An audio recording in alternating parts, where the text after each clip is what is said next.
বন্ধুরা, আশা করছি তোমরা আমার টাইটেল এবং থাম্বনেল দেখে বুঝতেই পেরে গেছো যে আমি কোন বিষয়ে কথা বলতে এসেছি। কিছুক্ষণ আগে সোমনাথদার কমিউনিটি একটা পোস্ট জানতে পারলাম এবং সেই কমিউনিটি পোস্টটা দেখে জাস্ট অবাক হয়ে গেলাম। কারণ কি, সত্যি কথা বলতে কি জানো তো, সবাইকার ভিডিও না প্রতিনিয়ত দেখে ওটা সম্ভব হয় না, তবে দেখি না এটাও বলবো না। তো প্রথমে যখন কমিউনিটি পোস্টটা দেখলাম তখন সত্যি জাস্ট অবাক হয়ে গেলাম যে মানুষটার আমাদের মধ্যে নেই। মানে আমাদের দাদু মন্দিরাদির বাবা আমাদের মধ্যে আর কিন্তু নেই, তিনি ইহলোক ছেড়ে পরলোক গমন করেছেন। প্রথমেই জানাই দাদুর আত্মার শান্তি কামনা করি, তিনি যেখানেই থাকুন সুস্থভাবে থাকুন এবং আবারও আমাদের মধ্যে সুস্থভাবে ফিরে আসুন। কারণ কি, তিনি এই কয়েকটা মাস যেভাবে লড়াই করেছে, শুধুমাত্র কি বলবো, রোগের সাথে লড়াই করেছে এটা বলাটা ভুল হবে। আমাদের দাদু কিন্তু প্রতিটা দিক থেকে লড়াই করেছে শুধুমাত্র একটু সুখের আশায়, কিন্তু লাস্ট বয়সে তার সুখটা হয়তো কপালে লেখা ছিল না। কবেকার কোন দোষ তাকে এই লাস্ট বয়সে এসে তিলে তিলে কিন্তু কষ্ট দিয়ে গেল। আজকে মন্দিরাদির ভিডিওটা দেখেছি, মন্দিরাদির ভিডিওটা আমি দেখেছিলাম এবং দেখার পর ভাবতেও পারিনি যে কিছুক্ষণ পরই সোমনাথদার কমিউনিটি পোস্টে এরকম একটা খবর জানতে পারবো। তবে হ্যাঁ, অনেকেই কিন্তু একটু হলেও আন্দাজ করেছিল যে দাদুর শারীরিক কন্ডিশন খুবই খারাপ। কারণ কি, যখন মন্দিরাদি তার বাবাকে ওষুধগুলো যখন দিতে গেছিল, যখন তার গলার ভয়েস পাচ্ছিলাম, যখন দেখায়নি দাদুকে পর্যন্ত, তখনও কিন্তু বাবা এইভাবে করছিল। মানে তার ভেতর থেকে যে একটা কষ্ট হচ্ছিল, সেই কষ্টটা কিন্তু তার মুখ দিয়ে বেরোচ্ছিল। বন্ধুরা, মুখ দিয়ে বেরোচ্ছিল। আমরা দূর দূর থেকে দেখে আমাদের এতটা কষ্ট লাগছে, কিন্তু কিছু কিছু মানুষ জানো তো, একদিন হলেও তো তার নিজের আপন মানুষ ছিল না। তাদের ভালোবাসার ফল তো এই মন্দিরাদি, তাই না? তো সেখানে কিছু কিছু মানুষ এই সময়েও এই সমস্ত ভিডিওগুলো দেখার পরেও একবারও প্রয়োজন বোধ করে না যে ওই মানুষটার পাশে গিয়ে একবার অন্তত দাঁড়ায়, তার পাশে একদিন অন্তত থেকে তার একটু সেবা শুশ্রূষা করি। না, যতই মন্দিরাদিকে খারাপ বলি, যতই সে ভুল কাজ করে থাকুক, এই দিক বলতে তো হবেই যে মন্দিরাদির মেয়ে, এখন মন্দিরাদির মতো মেয়ে হয়তো সত্যিই এখন দেখা যায় না। যেইভাবে বাবার এত অন্যায়কে সাইডে রেখে তার দেখাশোনা, তাকে ডক্টরের কাছে নিয়ে যাওয়া, তার সমস্ত সেবা শুশ্রূষা, তার প্রতিনিয়ত খবর রাখা, খেয়াল রাখা, প্রতিনিয়ত যেভাবে তাকে একটা সন্তানের মতো আগলে রেখেছিল, সত্যিই মন্দিরাদির তুলনা হয় না। একজন মেয়ে হিসেবে সত্যিই সে অনেকটা আজকে কি বলবো, অনেকটা জায়গা হয়তো নিতে পেরেছে। সে যখন গেছে দাদুর বাড়িতে, দাদুর যে একদম রোগা হয়ে গেছে, পুরো দাঁত মুখ কিরকম যেন হয়ে গেছে, তখনই বোঝা যাচ্ছিল যে মানুষটা হয়তো খুবই শরীর তার অসুস্থ, খুবই খারাপ লাগছিল দেখে। কিন্তু তারপরেই যে সোমনাথদার কমিউনিটি পোস্টটা দেখলাম না, তখন জাস্ট অবাক হয়ে গেলাম যে এই তো কিছুক্ষণ আগে মানুষটাকে ভিডিওতে দেখলাম, তখনও দেখলাম দাদু কথা বলছে একটা দুটো, তখনও দেখলাম দাদু সাড়া দিচ্ছে, আর এই মানুষটা কিছুক্ষণের মধ্যে শেষ হয়ে গেল। দেখো, মন্দিরাদির ভিডিওটা হয়তো কালকে শুট করা, আজকে আমরা দেখতে পেয়েছি, আর আজকে 12:25 আমরা কি খবর জানতে পারলাম যে দাদু আমাদের মধ্যে আর নেই। কতটা লড়াই করেছে, শুধুমাত্র শারীরিক না, শারীরিক খুবই তো খারাপ অবস্থা ছিল তার, জন্ডিস বলো, তার আরো যে পেটের মধ্যে জল জমে গিয়েছিল, অনেক কিছু তার প্রবলেম ছিল। তারপরেও যে একটা মানসিক শান্তি, দেখবে শরীর অসুস্থ থাকলেও যদি মানসিক শান্তিটা একটু হলেও পাওয়া যায় না, একটু হলেও কিন্তু শরীরটা অনেকটা কি বলবো, ক্লিয়ার বলে মনে হয়। কিন্তু দাদু তো সেটাও পেল না। এবং দাদু এই কি বলবো, মৃত্যুর কিছুদিন আগে এতটাই চিড়চিড়ে ভাব তার মধ্যে এসে গেছিল, ওই যে মানুষ যখন শরীরের দিক দিয়ে খুবই অসুস্থ হয়ে পড়ে না, তখন তার কিছুই ভালো লাগে না। কেন বললাম মেয়ে হিসেবে মন্দিরাদির সত্যি তুলনা হয় না? দেখো, একদিন কিন্তু এই দাদুও মন্দিরাদির সাথে অনেকটা খারাপ ব্যবহার করেছিল, তাই না? যেটা আমরা মন্দিরাদির মুখ থেকে জানতে পেরেছিলাম। কিন্তু তারপরেও যেভাবে তার বাবার পাশে গিয়ে দাঁড়িয়েছিল, সেরকমটা যদি দাদুর স্ত্রী আমাদের আন্টি যদি এইভাবে পাশে এসে দাঁড়াতো এই সময়টা অন্তত, তাহলে হয়তো মানুষটা এই লাস্টের কিছুদিন অন্তত একটু সুখের মুখ দেখতে পেত। একার দোষে যে সমস্ত কিছু হয়েছে এটা তো মেনে নেওয়া যায় না, তাই না? কারণ নিপা আন্টিও অনেক ভুল করেছে, আমরা তার ভিডিওর মধ্যেই প্রমাণ পাইছি, বা আদার্স অনেক জায়গা থেকে পেয়েছি, অনেক জায়গা থেকে। তো শাঁখা সিঁদুর আন্টি তুমি ফেরত দিয়ে এসেছিলে দাদুকে, আজকে সেই শাঁখা সিঁদুর তোমাকে আর লুকিয়ে চুরিও পড়তে বন্ধুদের সামনে দেখাতে হবে না যে দেখো আমি সিঁদুর পড়েছি, বা ওই মানুষটাকে নিয়ে মিথ্যে অভিযোগও তুমি আর দিতে পারবে না যে ওই মানুষটা এই করেছে, ওই মানুষটা সেই করেছে, কারণ ওই মানুষটাই আর রইলো না। এবার কাকে নিয়ে হিংসা করবে, কাকে নিয়ে কি বলবে বলো তো?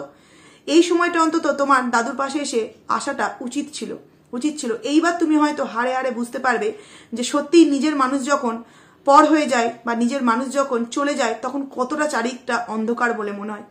যতই পর আপন করে নিক না কেন, কিন্তু কোথাও না কোথাও একটা দিন বা একটা মুহূর্ত আসবে যেখানে দাদুকে তুমি কিন্তু মিস করবেই করবে।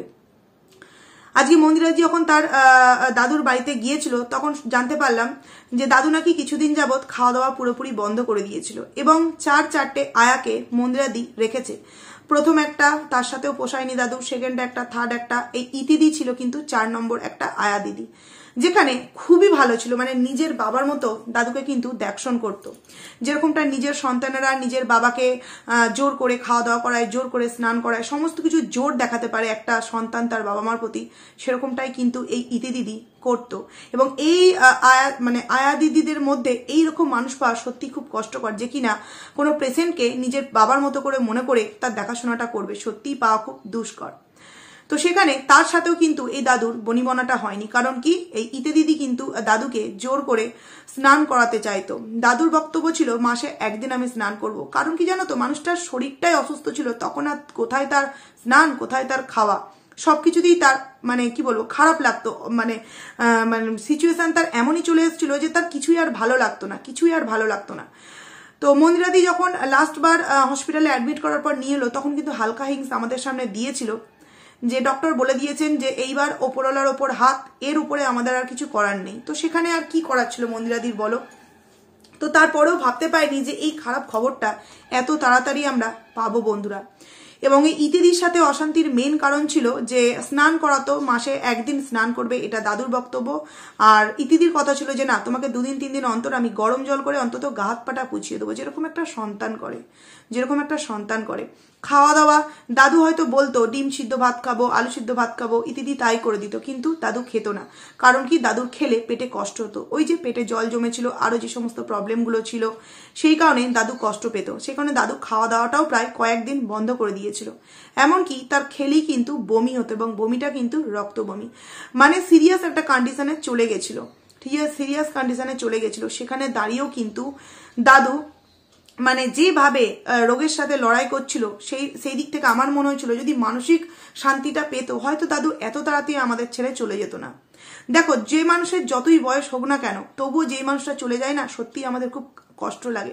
বিশেষ করে কোন বিষয়টা দেখে জানো, দাদুর এত রোগের সত্ত্বেও, এতটা খারাপ সিচুয়েশন যার মধ্যেও কিন্তু দাদু খুব কষ্ট করে শুধুমাত্র ভিউয়ার্সদের রিকোয়েস্টকে মান্যতা দেওয়ার জন্য শর্ট ভিডিও বানাতো, কমিউনিটি পোস্ট দিত যে আজকে আমি ভিডিও দিতে পারবো না বা কালকে আমি ভিডিও দিতে পারবো না। তো যখন সে আর একদমই পারেনি, তার রিলস মানে শর্ট ভিডিও অনেকদিন আগেই সে আপলোড করেছে, এবং এমনি ব্লগ ভিডিও তো প্রায় 2 সপ্তাহ 3 সপ্তাহ আগে লাস্ট ব্লগ ভিডিও আপলোড করেছে। মানে শরীরের কন্ডিশন তার খুবই খারাপ ছিল। দেখো, আমরা আজকে হয়তো দাদুর এই চলে যাওয়াটাতে অনেকটা কষ্ট পেয়েছি, কিন্তু একবার ভেবে দেখো, যেই মানুষটা তার সাথে কিছু বছর হলেও ঘর করেছে, একটা সন্তানের মা হয়েছে, সেই মানুষটার কি একবারও মনে হয়নি, সে কি কোনো দিক দিয়েও খবর পায়নি যে এই মানুষটা এতটা অসুস্থ? না, একটা অপর কোনো মেয়ে এসে তাকে নিজের বাবার মতো করে দেখশন করছিল, অথচ নিজের স্ত্রী। এখানে অনেকেই আমাকে কমেন্ট করবে যে সব দোষ কি শুধু মানে আন্টিরই ছিল, দাদুর কি কোনো দোষ ছিল না? কারণ এই কথাটা কেন বলছি, মন্দিরাদির ভিডিওতে মন্দিরাদির কথা শুনে কিন্তু মন্দিরাদিকে আজকে একজন একটা নেগেটিভ কমেন্ট করেছে যে তোমার মা এমনি চলে যায়নি, তোমার বাবার অনেক দোষ ছিল। মানছি দাদুর অনেক দোষ ছিল, যে দাদুর হয়তো বেশি দোষটা ছিল, আন্টির হয়তো কম দোষ ছিল, কিন্তু কি জানো তো, এই সময়টা এসে আজ থেকে 3-4 মাস আগেও অবধি দাদু কিন্তু আন্টির সাথে সমস্ত ঝগড়া অশান্তি মিলিয়ে নিয়ে একসাথে থাকতে চেয়েছিল। হয়তো চলে যাবে বলেই এটাই তার শেষ ইচ্ছা ছিল, যে জামাই নিয়ে, মেয়ে নিয়ে, স্ত্রী নিয়ে সুখে শান্তিতে কয়েকটা দিনের জন্য হলেও সুখের মুখ দেখবে, কিন্তু সেটা তার কপালে আর জুটলো না। এবং সেই জুটলো না কি কারণে, আন্টি সেটা চাইলো না। কারণ আন্টি হচ্ছে উড়ো পাখি, এডাল ওডাল সেডাল করতে তার ভালো লাগে। সেখানে সে কি করে একটা জায়গায় থাকবে বলো তো? মানছি দুজনারই দোষ ছিল, কিন্তু এই সময় তোমরা একবার ভেবে দেখো না, যে মানুষ যতই খারাপ হোক না কেন, এই সময় যে কিনা মিথ পথযাত্রী, সেই মানুষটার পাশে যদি একবেলা এক সন্ধে এসে একটু তার পাশে এসে দেখাশোনা বা দেখভাল করতো। মন্দিরাদি তো একটা আয়ামাসি রেখেই দিয়েছিল, হয়তো তার পাশে এসে তার সাথে সুখের দুঃখে 2-1 কথা বলতো, তাতে কি তার খুব খারাপ হয়ে যেত? আজকে তো মানুষটা চলেই গেল, তাহলে এখন কি করবে আন্টি? এখন কি করবে? নিয়ম কানুন পালন করবে? কেন করবে নিয়ম কানুন পালন? তুমি তো কিছুদিন আগেই সমস্ত শাঁখা সিঁদুর তার কাছে ফেরত দিয়ে এসেছিলে। দেখো, সে তোমাকে কিন্তু আর জোর করে পড়াতে যায়নি, সে নিজেই নিজেকে ছেড়ে অনেক দূর চলে গেল। এইবার তোমার বক্তব্য কি, সেইটাই আমরা জানতে চাইছি। তোমার এইবারের পদক্ষেপটা কি হতে চলেছে, সেটাই আমরা দেখতে চাইছি। দেখতে চাইছি এই সময় অন্তত তুমি দাদুর পাশে থাকতে পারতে। একটা মেয়ে হিসেবে মন্দিরাদি বলেই দিল যে আমার আর কি করা থাকতে পারে বলো। ওষুধ কিনে দিয়ে আসছে, হাত খরচার টাকা দিচ্ছে, রান্না বান্না সমস্ত কিছু। বাবা যেখানে বলছে এই আয়া পছন্দ নয়, ওই আয়া পছন্দ নয়, সেই আয়া পছন্দ নয়, একের পর এক আয়া মাসি পাল্টাচ্ছে। এমনকি মন্দিরাদি এটাও বললো যে সত্যি ইতিদির মতো মানুষ পাওয়া যাবে না। খুবই খারাপ লাগলো, তাকে ছাড়িয়ে পর্যন্ত কালকে দিয়েছিল ইতিদিকে। কালকে মানে যে আয়া মাসিটা ছিল দিদিটা, তাকে কালকে ছাড়িয়ে পর্যন্ত দিয়েছিল এবং আয়া সেন্টারে কথা বলেও মন্দিরাদি এসেছিল যাতে আজকে থেকে নতুন আয়া তার দেখভাল করে। কারণ তার সাথে অশান্তি হয়েছিল এই কারণেই, স্নান করতে চাইতো না, খাবার খেতে চাইতো না, খাবার খেলেই তার প্রবলেম হতো এবং বাড়িটাকে যথেষ্ট টিপটাপ করে নিজের বাড়ির মতো করে পরিষ্কার পরিচ্ছন্ন করে রেখেছিল ইতি দিদি। তো সেখানে এই ইতিদির পাশে যদি আজকে যদি এই আন্টিটা কিছুদিনের জন্য দাদুর পাশে দাঁড়াতো বা থাকতো, তাহলে হয়তো আজ যাই না হোক মানে শেষের কিছুদিন দাদু হয়তো একটু মুখে শান্তি নিয়ে বা মুখে হাসি নিয়ে হয়তো সেই সময়টা কাটাতে পারতো। কিন্তু সেই সুযোগটাও না এই আন্টি দিল না বন্ধুরা, আন্টি দিল না। মানছি তোমরা আমাকে এই ভিডিওতে অনেকে নেগেটিভ কমেন্টস করবে, কিন্তু দেখো যেটা আমার এই মুহূর্তে এসে মনে হচ্ছে আমি সেটাই তোমাদের সামনে শেয়ার করছি। কারণ খবরটা শুনে সত্যিই খুব খারাপ লাগছে। কারণ দাদুর মধ্যে এইটুখানি জোর দেখেছিলাম, শরীর অসুস্থ থাকার পরেও, হসপিটাল থেকে আসার পরেও সে আমাদের জন্য 5 মিনিটের 4 মিনিটের কথা বলা ভিডিওই কিন্তু আমাদের সামনে দিয়েছিল। কারণ অনেক ভিউয়ার্স কিন্তু দাদুর ভক্ত ছিল, দাদুকে ভালোবাসতো। দাদুর আজকের এই খবর শুনে অনেকেই অনেক কষ্ট পাচ্ছে। কারণ তারা যা হয়েছে আগের কথা সেই সমস্ত কিছু মাথায় রাখেনি। তার লাস্টে যে সমস্ত ভিডিওগুলো সত্যিই আমাদের কাছে একটা কি বলবো শক্তি যোগায়, যে একটা মানুষ এতটা বয়স হয়ে গেছে তারপরেও শুধুমাত্র মেয়ে তো দেখশন করছেও, যদিও নিজে উপার্জন যদি কিছু করতে পারি ঘরে বসে, তার জন্য কষ্ট হলেও কথা বলতে পারতো না, নিঃশ্বাস নিতে পারতো না, ঢোক গিলে বারবার হাই তুলে তুলে কিন্তু দাদু আমাদের সামনে ভিডিও দিত। কারণ কি, কিছু যদি মেয়েকে আমি হেল্প করতে পারি, সেই মানুষটার পাশে কি কিছুদিনের জন্য হলেও নিপা আন্টি এসে থাকতে পারতো না? কিন্তু থাকেনি। কিসের জেদ, কিসের অহংকার, আজকে সব অহংকার কিন্তু দাদু, নিপা আন্টির সমস্ত অহংকার বলতে চাইছি মাটিতে মিশিয়ে দিয়ে চলে গেল। যে তোমাকে আমার আর প্রয়োজন পড়লো না, এবার তুমি তোমার মতো করে উড়ো পাখি হয়ে বাঁচতে পারো। একবার ভেবে দেখো, সেই মানুষটার শেষ সময়েও কিন্তু এই আন্টি ছিল না, এখানে ছিল।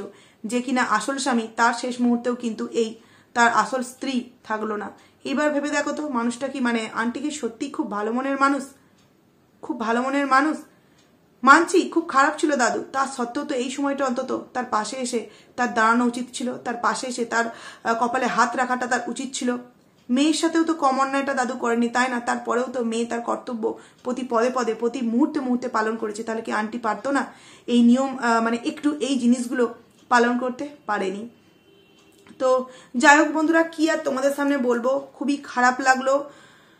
আবারও বলতে চাই, দাদু তুমি যেখানেই থেকো ভালো থেকো, আত্মার শান্তি কামনা করি। এবং আর যাই হোক, এত রোগ যেন কোনো মানুষের মধ্যে না দেওয়া হয়, আর এরকম সিচুয়েশন যেন কোনো মানুষকে ফেলা না হয়।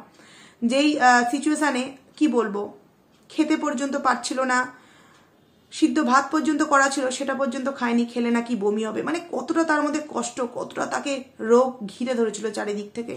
এই সমস্ত খবর শোনার পরেও আমাদের অন্তর কাঁদছে, যে কাছে হলে হয়তো ছুটে গিয়ে তাকে মানে লাস্টবারের মতো একবার দেখে আসতাম। সেখানে তার নিজের স্ত্রী, আরে বাবা একদিনের জন্য হলেও তো সংসার করেছো, তাই না? সেখান থেকে তোমার একটু কোথাও মনে হয়নি যে সেই মানুষটার পাশে কি অন্তত একটু আমার যাওয়া উচিত, দাঁড়ানো উচিত? না, সেটা না করে কোথায় যাচ্ছে, বাসে ট্রেনে, সেখানে লাইভ ভিডিও করছে। কি না, আর বললাম না, বলতেও লজ্জা লাগছে। সত্যি এই মানুষটাকে একদিন সাপোর্ট করেছিলাম, এটা ভাবতেও আমার লজ্জা লাগছে। লাইভ করতে পারছো, অথচ সেই মানুষটাকে একবার গিয়ে দেখে আসতে পারোনি, সেই মানুষটাকে একবারও গিয়ে একটু সেবা শুশ্রূষা করে আসতে পারোনি। যে আগে তুমি তোমার কর্মফল করেছো, দাদুর কর্মফল করে যে যার ফল এখন তারা পাচ্ছে বা পাবে। তো যাই হোক বন্ধুরা, এটা তো অ্যাকচুয়ালি ভিডিও নয়, কিছু কথা অনেকদিন যাবতীয় মন্দিরাদিকে নিয়ে কোনো ভিডিও আমি করিনি, কারণ তাদের মধ্যে সেই রকম কোনো বলার মতো টপিক আমি খুঁজে পাই না। তবে এই কথাটা শুনে সত্যিই খুব খারাপ লাগলো এবং মনে হলো যে সমস্ত ভিডিও তো তাদের নিয়ে দিয়েছি, খারাপ ভালো সমস্ত ভিডিও তাদের নিয়ে অনেক নেগেটিভ ভিডিও করেছি। তো এই দুঃখের সংবাদটা কেন আমি আমার বন্ধুদের সাথে শেয়ার করব না?